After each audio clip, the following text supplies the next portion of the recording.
அண்ணாமலை அவர்கள் வந்து அடுத்து ஒரு சக்தியாக வருவார் அப்படின்னு சொல்லி எதிர்பார்த்தாங்க. இதுவரைக்கும் அண்ணாமலை நடத்தின எந்த மாநாட்டுக்காவது கட்சி கூட்டத்துக்காவது அவங்க அப்பா வந்திருக்கிறாரு அல்லது அவங்க அப்பா வந்திருக்கிறாரு அப்படின்னு சொல்லி கேமரா ஃபோக்கஸ் பண்ணி செய்தியாக்கப்பட்டதா இல்லை. டிஎம்கே ஃபைல்ஸ் அப்படின்னு சொல்லி அந்த ட்ரெங்கு பட்டியெல்லாம் தூக்கிட்டு வந்தார்ல, அதை வந்து நீங்கள் ஸ்ட்ராங்காக போயிருந்தீங்க அப்படின்னா அந்த ட்ரெங்கு பட்டியில் யார் மேலேயாவது ஒரு நடவடிக்கை எடுத்திருந்தாங்கன்னா அண்ணாமலை வீத லீடர்ஸ் அப்படின்னு சொல்லி இன்றைக்கி பின்னால் போயிருப்பாங்க. ஃபோன் அடிக்கிறாங்க, நீங்கள் யாருங்க? நான் மளிகை கடை வச்சுருக்கேன், நீங்கள் இந்த பூத்துக்கு தான் நீங்கள் பார்க்குறீங்களா அப்படின்னு சொல்லி ஃபோனில் கேட்குறேன். இல்லைங்க, என் நம்பர் அண்ணன் கேட்டார், நான் கொடுத்தேன் அப்படிங்கிறேன். அப்போ அந்த பூத் ஏஜென்ட் நிலமை அதுதான். இது வரைக்கும் தேசியம் அப்படின்னு சொன்னார், இந்து மதம்னு பேசினார், இப்படிலாம் பேசிட்டு இப்போ திடீர்னு தமிழ்நாட்டு அரசியலை புரிஞ்சுக்கிட்டு திடீர்னு தமிழ் மொழி மேலே ஒரு அக்கறை அவருக்கு வர்ற மாதிரியும் தமிழ்நாட்டு உரிமை சுயமரியாதை இந்த மாதிரி உள்ள விஷயங்கள் எல்லாம் அதிகமாக பேசுறதுக்கான காரணம் ஐபிஎஸ் ஆன அந்த புதுசில் வந்து பார்த்தீங்கன்னா சார் வணக்கம். வணக்கம், எப்படி இருக்கீங்க சார்? நல்லா இருக்கேன். நல்லா இருக்கீங்களா? நல்லா இருக்கேன் சார். சொல்லுங்கள் சார். இப்போ தாவேகா ஆட்சிக்கு வந்துட்டாங்க, அவங்களுக்கு எதிரி அப்படின்னு சொல்ல திமுக அதிமுக பெரிய அளவில் வலிமை இல்லை அப்படின்ட்டு இப்போ பார்க்க முடியுது. ஆனால் அப்படின்னு டிவிகேக்காரங்க சொல்கிறாங்கன்னு வச்சுக்கலாம், பொதுமக்களும் அப்படி தான் சொல்கிறாங்கன்னு வச்சுக்கலாம். ஆனால் புதுசாக ஒரு சக்தி உள்ளே வர்றது அப்படின்ற மாதிரி பார்க்க முடியுது. அவங்க யார் அப்படின்னா த லீடர்ஸ் அமைப்பின் தலைவர் அண்ணாமலை. பொள்ளாச்சியில் கூட ஒரு கூட்டம் கூடியிருக்காரு, மாநாடு நடத்தியிருக்காரு. மாநாட்டில் நிறைய கூட்டங்களை பார்க்க முடியுது. அவர் எங்கே போனாலும் பொதுமக்களும் அதிகமாக கூடுறாங்க. இவர் அடுத்த ஒரு சக்தியாக வருவாரா விஜய்க்கு போட்டி? அண்ணாமலை அவர்கள் வந்து அடுத்து ஒரு சக்தியாக வருவார் அப்படின்னு சொல்லி எதிர்பார்த்தாங்க. அது ஒரு காலமாக இருந்துச்சு. இன்னைக்கு நீங்கள் பொள்ளாச்சி மாநாடே பார்த்துட்டீங்க அப்படின்னா விஜய் வந்து விக்கிரவாண்டியில் மாநாடு போட்டார். முதல்ல ஒரு வட மாவட்டத்தில் ஒரு மாநாடு, ரெண்டாவது வந்து மதுரையில் மாநாடு போட்டார், தென் மாவட்டத்தில் ரெண்டாவது மாநாடு. இப்போ அண்ணாமலையும் என்ன செய்கிறார் அப்படின்னா முதல்ல பொள்ளாச்சியில் ஒரு மாநாடு, அவருக்கு சாதகமான மேற்கு மாவட்டத்தில், ரெண்டாவது திருச்செந்தூரில் ஒரு மாநாடு, தென் மாவட்டத்தில் ஒரு மாநாடு. அப்போ இதை வந்து அதாவது எப்படி பவன் கல்யாணம் செய்கிறதெல்லாம் விஜய் செய்கிறாரு அப்படின்னு ஒரு சோசியல் மீடியாவில் ஒரு ட்ரெண்டானதோ, அதே போல் விஜய் என்னெல்லாம் செய்கிறாரோ அதே அண்ணாமலை செய்கிறாரு அப்படிங்கிறது. ஏன்னா விக்கிரவாண்டி மாநாட்டில் பார்த்தீங்கன்னா விஜயோட அப்பா சந்திரசேகர் அவங்க அம்மா எல்லாமே அந்த மேடைக்கு முன்னால் உட்காந்துருப்பாங்க. இவர் போய் அவங்க அப்பாவை வந்து கும்பிட்டுட்டு அதுக்கப்புறம் மரியாதை பண்ணிட்டு மேடைக்கு போவார். இப்போ பொள்ளாச்சி மாநாட்டிலையும் பார்த்தீங்கன்னா அண்ணாமலை அவர்களுடைய அப்பா குப்புசாமி வந்து மேடைக்கு முன்னால் உட்கார வச்சிருக்கிறாங்க, உட்கார வச்சு கேமராவில் ஃபோக்கஸ் பண்ணுறாங்க. நீங்கள் சொல்லணும், அவர் முதல்லேருந்தே அதை சொல்லிட்டு இருக்காருல்ல, நான் ஒரு விவசாயியோட பையன் அப்படின்னு. அந்த குடும்ப விவசாயியோட பையன் இதுவரைக்கும் அண்ணாமலை நடத்தின எந்த மாநாட்டுக்காவது கட்சி கூட்டத்துக்காவது அவங்க அப்பா வந்திருக்கிறாரு அல்லது அவங்க அப்பா வந்திருக்கிறாரு அப்படின்னு சொல்லி கேமரா ஃபோக்கஸ் பண்ணி செய்தியாக்கப்பட்டதா இல்லை. இன்னைக்கு ஆக்கப்படுது அப்படின்னா விக்கிரவாண்டியில் சந்திரசேகர் வந்து விஜயோட அப்பா இருந்தார், அதை வந்து அண்ணாமலை பண்ணுறாரு. அண்ணாமலை வந்து வந்தது ஓகே, அவர் பேசுனதெல்லாம் ஓகே. ஆனால் டிஆர் பாலு கேஸில் சமரசமாக இருக்குது அப்படின்னு சொல்லி ஒரு இஷ்யூ வருது. அப்போது உங்களுக்கு வந்து இப்போ டிஆர் பாலு கேஸ்லேயே அண்ணாமலை வந்து சமரசம் ஆகிட்டாரு அப்படிங்கிறதெல்லாம் ஒரு பேச்சு இருந்துச்சு. உங்களுக்கு வந்து அண்ணாமலை வந்து ஒரு காலத்தில் அதாவது டிஎம்கே ஃபைல்ஸ் அப்படின்னு சொல்லி அந்த ட்ரெங்கு பட்டியெல்லாம் தூக்கிட்டு வந்தார்ல, அதை வந்து நீங்கள் ஸ்ட்ராங்காக போயிருந்தீங்க அப்படின்னா அந்த ட்ரெங்கு பட்டியில் யார் மேலேயாவது ஒரு நடவடிக்கை எடுத்திருந்தாங்கன்னா, அந்த ட்ரெங்கு பட்டியிலேருந்து யார் மேலேயாவது ஒரு எஃப்ஐஆர் போட்டிருந்தாங்கன்னா, ட்ரெங்கு பட்டியிலேருந்து யாரையாவது ஒருத்தரை கைது பண்ணியிருந்தாங்கன்னா அண்ணாமலை த லீடர்ஸ் அப்படின்னு சொல்லி இன்றைக்கி பின்னால் போயிருப்பாங்க. ஆனால் வந்து எந்த நடவடிக்கையுமே இல்லை. அவர் முக்கியமாக சொன்னது திமுக அதிமுக இல்லாத ஒரு ஆட்சியை வந்து நாங்கள் கொண்டு வருவோம் அப்படின்னு சொல்லி அது விஜய் வந்துட்டார். ஆனால் அண்ணாமலை சொன்னதுக்கப்புறம் அதிமுகவுக்கு பிரச்சாரம் பண்ணார், கூட சேர்ந்து அதிமுக கூட சேர்ந்து பிரச்சாரம் பண்ணார். டிடி தினகரனுக்கு பிரச்சாரம் பண்ணியிருக்காரு, ஓபிஎஸ்க்கு பிரச்சாரம் பண்ணியிருக்காரு, எடப்பாடி பழனிசாமிக்கு பிரச்சாரம் பண்ணியிருக்காரு. அப்போ இவங்களையெல்லாம் ஆதரிச்சுட்டு இன்றைக்கி வந்து நாங்கள் அதுக்கு மாற்றாக வருவோம் அப்படின்னா அண்ணாமலை எதிர்க்கவும் செஞ்சுருந்தாரு. எதிர்க்கிறது வேற, எதிர்க்கிறத நீங்கள் தொடர்ந்து செஞ்சிருந்தீங்கன்னா அது நிலையாக இருந்திருக்கும். அதுதான் நானும் சொல்கிறேன், கடுமையாக எதிர்த்துட்டு மறுபடியும் ஆதரிக்கிறது. இன்றைக்கி பொள்ளாச்சி மாநாட்டில் பேசுகிறதெல்லாம் பார்த்தீங்கன்னா ஒரு திராவிட சித்தாந்தம் அப்படின்னு சொல்லி எல்லாம் சொல்லிட்டு இருந்தாங்க. அந்த கொள்கை தமிழ்நாட்டுக்குன்னு உள்ள கொள்கைகள் இருக்குல்ல, அதை தான் பொள்ளாச்சி மாநாட்டில் பேசியிருக்காரு. அப்போ இந்த பேசுறது எல்லாமே நீங்கள் ஒரு மாற்று சக்தி அப்படின்னா ஒரு மாற்று அரசியல் பேசணும்.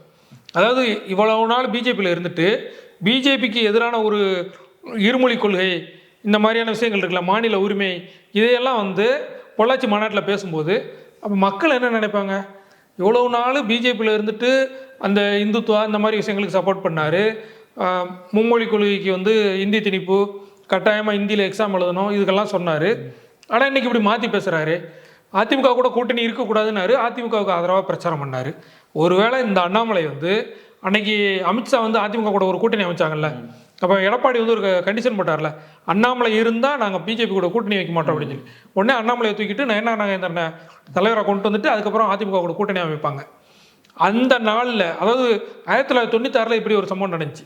என்னென்னா, ஜெயலலிதா அவங்களோட வந்து காங்கிரஸ் கூட்டணி வைக்கக்கூடாது, நரசிம்மரை வந்து கூட்டணி வைக்கக்கூடாது அப்படின்னு தமிழ்நாட்டில் உள்ள காங்கிரஸ் எல்லாம் எதிர்த்தாங்க. ஜி.கே. கருப்பையா மூப்பினார், இவர் ப. சிதம்பரம், இவங்கெல்லாம் எதிர்ப்பு தெரிவிக்கிறாங்க.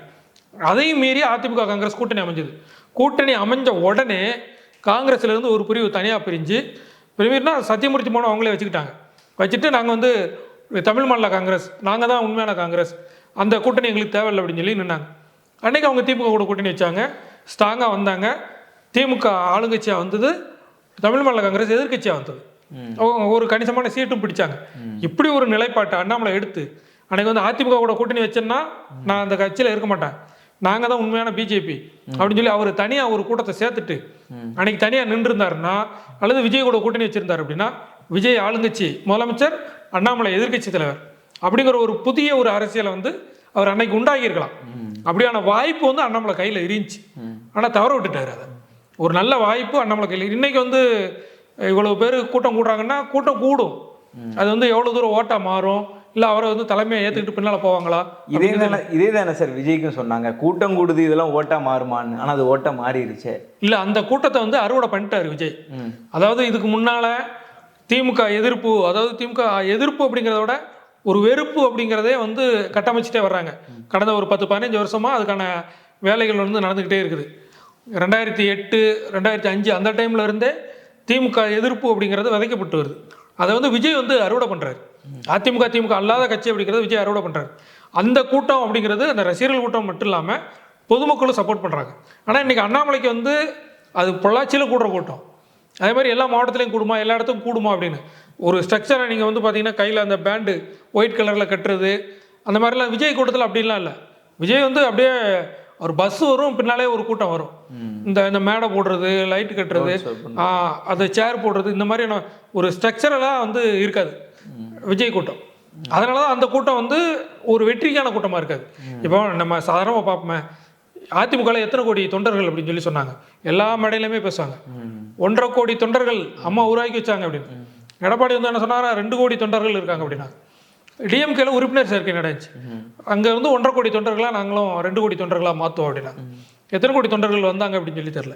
ஆனால் நீங்கள் வாக்கு எண்ணிக்கை பார்த்தோம் அப்படின்னா டிவிகேக்கு 1.5 கோடி தொண்டர்கள் ஓட்டு போட்டிருக்கிறாங்க, ஏடிஎம்கே டிஎம்கேக்கு 1.25+ தான் வந்திருக்கு. அப்போது நீங்கள் 1.5 கோடி தொண்டர்கள், அம்மா இருக்கும்போதே 1.5 கோடி தொண்டர்கள், ஓட்டு வாங்கினதே 1.25 கோடி தானே வாங்கியிருக்கீங்க. அப்போ உங்கள் கட்சி தொண்டர்களே ஓட்டு போடலையா அப்படின்னா அந்த அதிமுக காரங்களை பார்த்து மக்கள் கேட்பாங்கல்ல. அந்த மாதிரி நிலைமை இன்னைக்கு அண்ணாமலை வந்து 19 லட்சத்தில் போய் அப்படியே நிற்குது, பிரேக் ஆகி நிற்குது. 20 லட்சத்தை தொடர்றதுக்கு அப்படியே முட்டிக்கிட்டு இருக்குது. கட்சி தொடங்கின அன்னைக்கு, அதாவது அந்த வீத லீடர்ஸ் அந்த என்ஜிஓ அமைப்பிலேருந்து ஒரு இயக்கமாக மாறும்போது அதுக்கு வந்து அவ்வளோ பேர் ஃபாலோவர்ஸ் வர்றாங்க. ஆனால் அது வந்து ஒரு 50 லட்சம் போய் நிற்கணும்ல, நிற்கலை. அந்த 19 லட்சத்தை தாண்டி அப்படியே முக்கிக்கிட்டு இருக்குது 20 லட்சத்தை தொடுறதுக்கு. அப்போ அந்த வீத லீடர்ஸ் வந்து இவ்வளோதான் அவங்களுடைய லிமிட்டா, இதுக்கு மேலே அப்போ அண்ணாமலையுடைய செயல்பாடை வச்சு தான் போகும். இதுக்கப்புறம் ஒரு ஜூலைலேருந்து பிரச்சாரத்தை ஆரம்பிக்க போகிறேன் அப்படின்னு சொல்லிட்டாரு. அப்புறம் ஒவ்வொரு ஊராக எண் மக்கள் போனார்ல, அதுக்கே வந்து எல்லா ஏற்பாடுமே அந்தந்த தொகுதியில் உள்ளவங்க செஞ்சாங்க. உங்களுக்கு எம்எல்ஏ சீட் வாங்கி தரேன், எம்பி சீட் வாங்கி தரேன் அப்படின்னு சொன்னதுனால நிறைய பேர் அந்த ஏற்பாடுகள்லாம் செஞ்சதாக சொன்னாங்க. அப்போ இன்னைக்கு அண்ணாமலை போகும்போது அவரை நம்பி எத்தனை பேர் வருவாங்க, எத்தனை மாவட்டத்தில் ஏற்பாடு செய்வாங்க அப்படின்லாம் இருக்குது. இதையெல்லாம் தாண்டி அவர் வந்து பிஜேபியினுடைய ஏ டீமா பி டீமா அல்லது பிஜேபியினுடைய இன்னொரு வெர்சனா அப்படிங்கிறதெல்லாம் தெரியாது, பேசிகிட்டு இருக்காங்க. ஏன்னா மற்ற ஸ்டேட்லாம் அப்படி தான் நடந்திருக்குது. எங்கெல்லாம் வந்து பெரிய கட்சிகளை இது பண்ணணுமோ அப்போ இன்னொரு மாற்று சக்தின்னு இன்னொருத்தங்களை உருவாக்கி தான் அந்த பெரிய கட்சியை காலி பண்ணாங்க. அப்படி கூட இங்கே விஜயும் அண்ணாமலையும் இருக்கலாம். ஏன்னா விஜய், அண்ணாமலை, சீமான், உதயநிதி இந்த 4 பேருக்குமான போட்டியாக வந்து கட்டமைக்கப்படுது. இதில் இடையில அன்புமணி இருக்கிறாரு, திருமாவளவன் இருக்கிறாரு, இப்போ வைகோ அவர் வயசானா கூட துறை வைகோ இருக்கிறாரு. இப்போ இந்த மாதிரியான லீடர்ஸ் எல்லாம் இருக்கிறாங்க.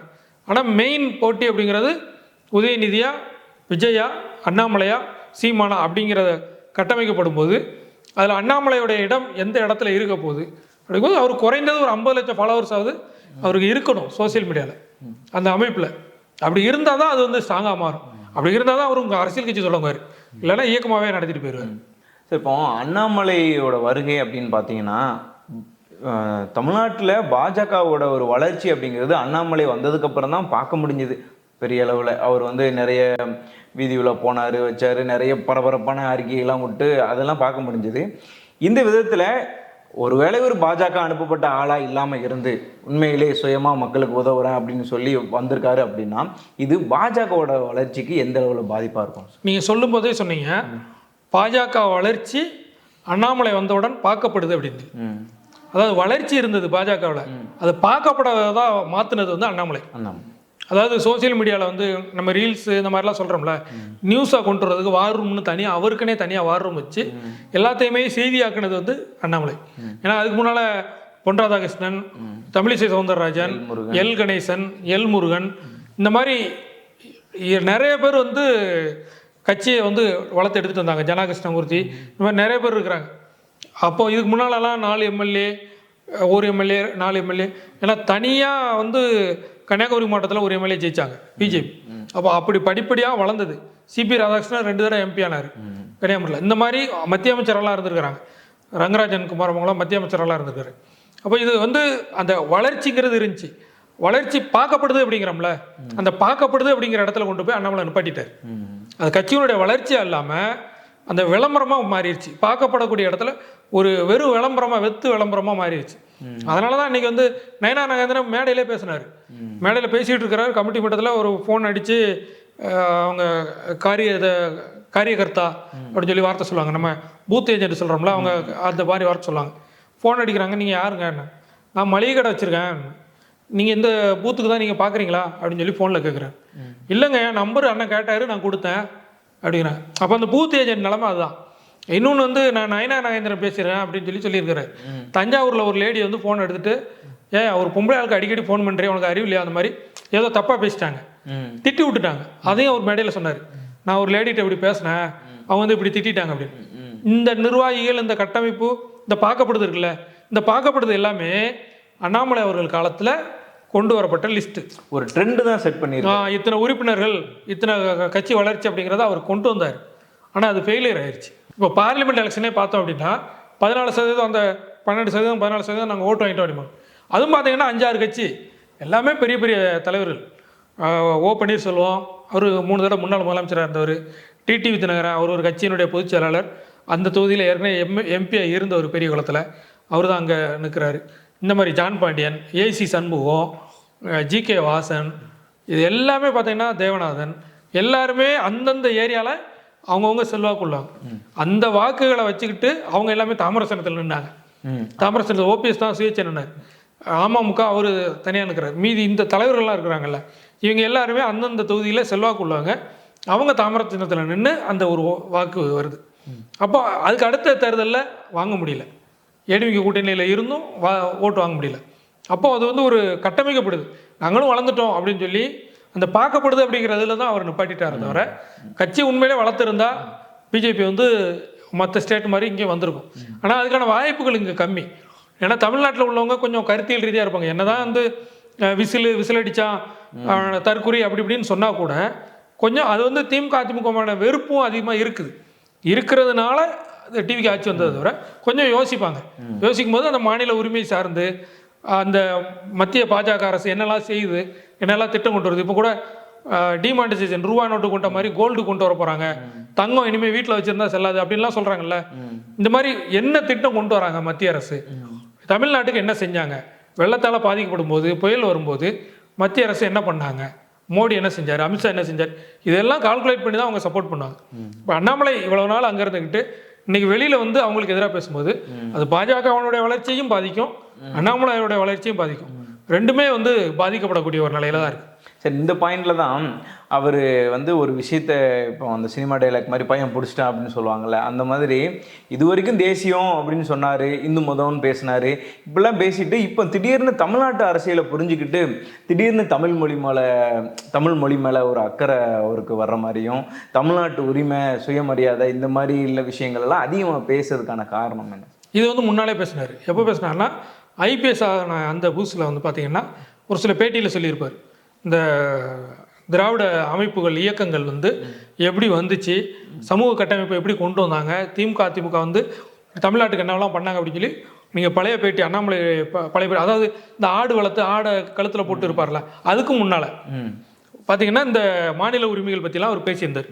ஆனால் அவருக்கு கொடுக்கப்பட்ட வேலை வந்து பிஜேபி தேசிய அரசியல், அதை முடிச்சுட்டு திரும்ப தொடங்கின இடத்துக்கு வந்திருக்கிறார். இது வந்து அன்னைக்கே தொடங்கியிருந்தா அல்லது இடையில ஒரு வாய்ப்பு கிடைச்சதில்ல, அதிமுக பிஜேபி கூட்டணி எல்லாமே ஒரு வாய்ப்பு அப்படின்னா விஜய்க்கே பெரிய சவாலாக கூட அண்ணாமலை வந்திருக்கலாம். ஆனால் அவர் வெறும் பேச்சா இருக்கிறதுனால, செயல் இல்லாததுனால இப்போ ஒரு பெரிய தாக்கமாக அவர் வந்து இருக்க மாட்டார். சரி, இந்த அமைப்பு அடுத்து ஒரு கட்சி சார்பாக தேர்தலை சந்திக்கக்கூடிய அளவுக்கு வளர்ந்தது அப்படின்னா தமிழ்நாட்டில இருந்து முக்கிய நபர்களாக பார்க்கப்படும் யாரெல்லாம் வந்து அண்ணாமலையோட கைகோர்க்க வாய்ப்பு இருக்கும் சார்? இல்லை, இப்போதைக்கு அண்ணாமலையை நம்பி போகக்கூடியது யாருமே தெரியல. இல்லை, ஏற்கனவே ரஜினிகாந்த் எல்லாம் போவார் அப்படின்னு ஒரு ரஜினிகாந்த்லாம் எல்லாமே பேசுனாங்க. இதில் இன்னொரு விஷயமும் இருக்குது. என்ன அப்படின்னா, ரஜினிகாந்த் வந்து போயஸ் கார்டனில் இருக்கிறாரு, விஜயும் வந்து போயஸ் கார்டன் போகிறாரு அப்படின்லாம் சொல்லியிருக்காங்க. ஏன்னா போயஸ் கார்டனில் ஜெயலலிதா அவங்க வீடை வந்து 350 கோடி 400 கோடிக்கு விலை பேசி ஜெயதீபா கையில் தான் இருக்குது. அப்போ அந்த வீட்டுக்கு வந்து விஜய் போகிறாரு. ஏன்னா விஜய் வந்து தலைமை செயலகம் வந்துட்டு போகிறாருல, அந்த டைம் வந்து ரொம்ப அதிகமாகுது, டிராஃபிக் பிரச்சனைலாம் ஆகுது. ஒன்று தலைமைச் செயலகத்தை வந்து எங்கள் நீலாங்கரை பக்கம் மாற்றுறது, முட்டுக்காடு பக்கத்தில் வந்து டாக்டர் கலைஞர் கன்வென்ஷன் சென்டர் அப்படின்னு சொல்லி அந்த நூற்றாண்டு ஒரு பெரிய மாநாட்டு மண்டபம் வந்து கட்டுறாங்க. அந்த மாநாட்டு மண்டபம் கட்டி முடிச்சுட்டு அதில் வந்து சட்டசபையை கொண்டு போகலாம் அப்படின்னா அது எல்லாருக்கும் சென்னைக்கே ஒரு போக்குவரத்து நெரிசலுக்கு தீர்வு அமையும். இன்னொன்று சிஎம் விஜய் வீட்டு பக்கத்தில் வரும் அப்படிங்கிறது. அந்த 2 நோக்கத்தினால அந்த கலைஞர் சென்னரி அந்த கன்வென்ஷன் சென்டருக்கு போகலாம். ஒன்று முட்டுக்காடு பக்கத்தில் உள்ள வாய்ப்பு இருக்கா சார்? விமர்சனம் நீங்கள் என்னெல்லாம் விமர்சனம் பண்ணிக்கோங்க, அது 2 ரீல்ஸ் போட்டு அண்ணன் வந்து டைலாக் பேசினா சரியாக போயிடும், அதோட முடிஞ்சு போயிடும். அப்படி இல்லைன்னா இப்போ இருக்கிற தலைமைச் செயலகமே அப்படி இருக்குதுன்னா போயஸ் கார்டனில் வந்து அந்த அவங்க ஜெயலலிதா வீட்டை வாங்குறது. அப்படி வந்துட்டிங்கன்னா அங்கே நிறைய தலைவர்கள் ஆயிடுவாங்க போயஸ் கார்டனே. ஏன்னா விஜய் இருப்பார், சசிகலா அங்கே தான் இருக்கிறாங்க, ரஜினிகாந்த் அங்கே தான் இருக்கிறாரு, தனுஷ் இந்த ஸ்டார்லாம் போட்டு புதுசாக இயக்க ஆரம்பிச்சிருக்காருல அவர் அங்கே தான் இருக்கிறாரு. அப்போ வந்து அந்த போயஸ் கார்டனே ஒரு அரசியல் தலைவர்களுடைய தெருவா மாதிரி. இப்போ டெல்லியில் ஜன்பத் சாலைன்னு சொல்லுவாங்க, ஃபுல்லாக அந்த தலைவர்களாக இருப்பாங்க. அதேமாதிரி இங்கே ஒரு தலைவர்களாக இருக்கக்கூடிய ஒரு போயஸ் கார்டன் அந்த ஏரியாவே வந்து அப்படி மாறி. ஏற்கனவே எம்ஜிஆர் பட்டத்தை பிடிச்சிட்டாரு, அடுத்து எம்ஜிஆர் பட்டமா இல்லை அடுத்து எம்ஜிஆர் அப்படின்னு சொல்லி சொல்கிறாங்க இல்லையா மக்கள்? இல்லை, நீங்கள் தனிப்பட்ட விஷயங்கள்லாம் அங்கே பேசக்கூடாது, அரசியலாக பேசணும். இல்லை, அதாவது எம்ஜிஆர் போல ஒரு சினிமாலேருந்து வந்தவர் இந்த இப்படி ஒரு மக்கள் செல்வாக்கு கூட புதுசாக ஆட்சியை பிடிச்சிருக்காரு அப்படின்னு. அதுதான் எம்ஜிஆர் வந்து அவர் திமுகலேருந்து விலகி கட்சி ஆரம்பிச்சது வந்தது அது வேற. பேசினாலும் சில விஷயங்களை வந்து எம்ஜிஆரோட ஒப்பிட்டு விஜய் வந்து ஒப்பிட்டு பேசுறது அது தவறானது. தனிப்பட்ட வாழ்க்கையை பற்றி பேசக்கூடாது, அரசியல் வந்து அரசியலாக பேசணும். வி த லீடர்ஸோட அமைப்பின் தலைவர் அண்ணாமலை முதல் மாநாடு நடத்தியிருக்காரு. அடுத்தடுத்து என்ன மாதிரியான நடவடிக்கைகள் அவர் வந்து இப்போ அரசியல் பண்ணணும் அப்படின்னா ஒன்று மாநில அரசு எதிர்த்து அரசியல் பண்ணணும், இல்லை மத்திய அரசை எதிர்த்து அரசியல் பண்ணணும். இனிமே வந்து திமுக தப்பு அதிமுக தப்பு அப்படின்னு சொல்லி பேச முடியாது. ஏன்னா அவங்க 2லையுமே ஆட்சியில் இல்லை, இங்கேயும் மாநிலத்திலையும் ஆட்சியில் இல்லை, மத்தியிலையும் ஆட்சியில் இல்லை. அப்போ நம்ம யார் ஆளுங்கட்சியாக இருக்காங்களோ அவங்கள தான் விமர்சனம் பண்ண முடியும். அப்போ விமர்சனம் பண்ணக்கூடிய இடத்துல இப்போ காவேரி பிரச்சனையை விமர்சனம் பண்ணுறாங்கன்னு வச்சுக்கோங்க, ஒன்று கர்நாடகா காங்கிரஸை சொல்லணும், இல்லைன்னா இங்கே உள்ள டிவிகேவை சொல்லணும்.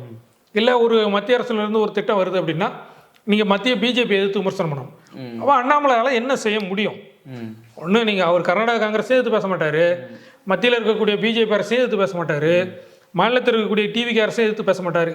அப்படிங்கிற ஒரு நிலை வந்துச்சுன்னா அவரால் தொடர்ந்து அரசியல் பண்ண முடியாது. திமுக அதிமுகவே நம்ம திட்டிகிட்டு இருக்க முடியாது, அது முடிஞ்சிட்டு அப்படின்னு சொல்லி விஜய் சொல்லிட்டாரு. விஜய் அடுத்த கட்டமாக வந்துட்டார். அப்போ விஜய்க்கு எதிராக அண்ணாமலை பேசினாதான் அது வெறுமனே அந்த ட்ரங்குப்பட்டி ஃபைல்ஸ் மாதிரி வெளியிட்டு இருந்தான்னா அது எடுபடாது. நீங்கள் ஆதாரத்தோட ஏதாவது ஸ்ட்ராங்காக பண்ணீங்கன்னா இருக்கும். அதுக்கு வந்து அவர் ஏதோ ஒரு பக்கம் சாய தான் செய்யணும். விஜய் ஆட்சியை கூட ஒரு சில இடத்துல அவர் பாராட்டவும் செஞ்சிருக்காரு அண்ணாமலை. அந்த வகையில் ஆளுங்கட்சியை எதிர்த்து புதிய கட்சியாக உருவாக போகிறாரா, இல்லைனா ஆளுங்கட்சிக்கு ஆதரவாக பேசி விஜயோட கைகோர்க்க போகிறாரா அப்படிங்கிறது அண்ணாமலையோட அடுத்தடுத்த கட்ட நடவடிக்கைகள் தான் தீர்மானிக்கும் அப்படின்னு நம்ம நினைக்கிறோம். தொடர்ந்து பார்க்கலாம் சார். உங்களுடைய நிறைய தகவல்களுக்கு நன்றி. நன்றிங்க.